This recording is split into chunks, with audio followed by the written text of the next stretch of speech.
17 तारखेला अशी दुर्दैवी अशी घटना आमच्या नागपूर शहरात घडली, जी नागपूर शहराला कायमा फासणारी आहे. कारण असं पूर्वी कधीच झालं नव्हतं.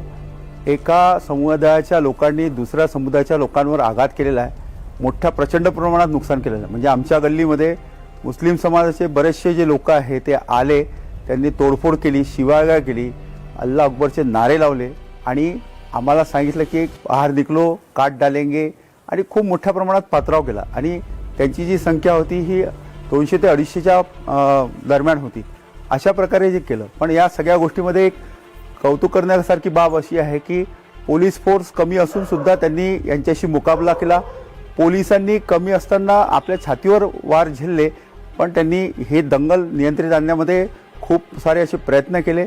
आणि दुसरं असं की सरकारने पण याच्यामध्ये जातीने लक्ष दिलं. म्हणजे देवेंद्रजींची जी सरकार आहे त्यांनी जातीने लक्ष दिलं आणि हा दंगा कुठेही मोठ्या प्रमाणात म्हणजे पसरू नये आणि हा त्या एवढ्याच महाल भागात आणि तिकडे मोमीनपुरा या भागापर्यंत सीमित राहिला. नागपूरच्या प्रकरणामध्ये ज्यांनी पोलिसांवर हल्ला केलेला आहे त्यांना कबरीत नाही खोदून सोडणार नाही. देवेंद्रजींनी सांगितलं की बा ज्यांचं नुकसान झालं आहे त्यांचं ताबडतोब 4 दिवसामध्ये मिळेल अशी त्यांनी आश्वासन दिलेलं आहे.